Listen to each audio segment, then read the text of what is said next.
అందరికీ రైట్ అందరికీ నమస్కారం. ఈరోజు రాష్ట్ర దేశవ్యాప్తంగానే కాకుండా కడప జిల్లాలో కూడా కడప పార్లమెంటులో కేవలం 2 స్థానాలు మాత్రమే జగన్మోహన్ రెడ్డికి, టోటల్గా 9 స్థానాలు సింగిల్ డిజిట్. ఏదో నవరత్నాలు అన్నాడు, కొంప ముంచినాడు, దరిద్రం పోయింది, ఈ రాష్ట్రానికి పోయింది, ముఖ్యంగా కడప జిల్లాకు పోయింది, జమలమడుకు మరింత పోయింది. చాలా చేయాల్సిన పనులు ఉన్నాయి.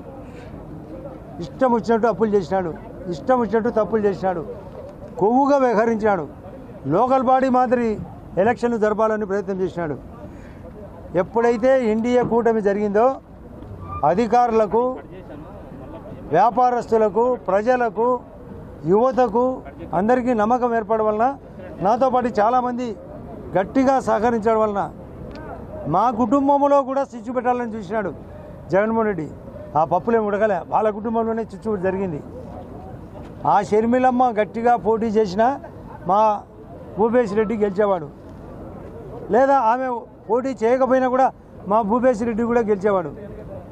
ఆమె ఒక విధంగా పట్టి పట్టనట్టు ప్రవర్తించడం వల్లనే ఆ అవినాష్ రెడ్డి అయినా గెలవడం జరిగింది. లేకుంటే అది పోయేది, ఆ కర్మ పోయేది. ఒకవైపు నా మీద కోడికత్తి కేసు, ఒకవైపు వివేకానంద రెడ్డి కేసు, ఒకవైపు ఒక సిబిసిఐడి కేసు, ఒకవైపు కేశవరెడ్డి కేసు. నా మీద అన్ని రకాలుగా ప్రయత్నం చేసి నేను చంద్రబాబు నాయుడు గారిని కలిసినప్పుడు చెప్పిన, మీరు మా పార్టీలో ఉంటే బాగుండంటే నువ్వు ప్రమాణం చేస్తావు, రఘురామకృష్ణరాజు కన్నా సినిమా ఆపే జరిగింది, నాకు ఫుల్ సినిమా జరిగేదని. నేను బీజేపీ పార్టీ నన్ను చాలా ఎక్కువ గొప్పగా కాపాడింది. అతని పప్పులు ఉడకలే, దరిద్రమైన పరిస్థితుల నుంచి నేను బయటపడినా.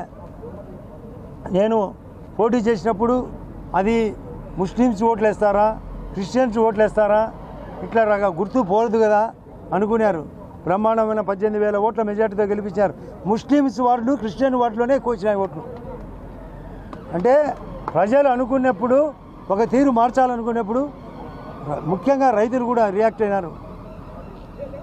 ల్యాండ్ టైటిలింగ్ యాక్టు అతనికి సమాధి కట్టడానికి ఉపయోగపడింది. ఉద్యోగస్తులు ప్రతి చోట వాళ్ళ యొక్క పోస్టల్ బ్యాలెట్ బ్రహ్మాండంగా ఇండియా కూటమికి వచ్చినాయి. కాబట్టి ఈ రాష్ట్రానికి, అందులో మీరు కూడా కోరిన ప్రకారం జర్నలిస్టులకు కూడా న్యాయం జరగాల, ప్రజలకు న్యాయం జరగాల, ఇక్కడ స్టీల్ ఫ్యాక్టరీ రావాలా, క్లస్టర్ ఇక్కడ ఉండే కొప్పర్తి క్లస్టర్ కూడా క్లియర్ కావాలా, నేషనల్ హైవేలు రావాలా, ఆ ఇండ్లు పూర్తిగా అయిపోయే పరిస్థితిలో ఉన్న వాటిని వెంబడే ఇప్పించే ఏర్పాటు, అంటే టిడ్కో హౌస్ ఇవ్వాలా, బ్యాలెన్స్ హౌస్ కట్టియాలా. అసలు కరువు వచ్చినా కూడా కరువు పట్టించుకోలే, రైతుల సమస్య పట్టించుకోలే, చేనేత సమస్య పట్టించుకోలే. చేపలు అమ్ముతానని చేప చుట్టుకొని పోయింది. పులివెందుల చేపలు అమ్మలేదు, ఆయన చేప చుట్టుకొని పోయింది. అసలు నాకు తెలిసి ఆయన అసెంబ్లీకి రాడు, పార్టీ సున్నా. ఎందుకంటే పారిపోతాడు. మేము అడుగుతాం, అధ్యక్ష ఏదేదో చెప్పినాడు కదా, మాకు కొంచెం వివరం చెప్పని అడుగుతానే ఆయన 2 రోజులకు పారిపోయే రకం. ఆయన వ్యక్తిగతంగా మాకు తెలుసు, ఆయన పార్టీ తుడుచుకొని పోతుంది. ఏదో ఆమె ముందుగా షర్మిలమ్మ కూడా చెప్పింది, పోతాడు వరకలు వేసుకొని అని. ఖచ్చితంగా జరగబోయేది అదే.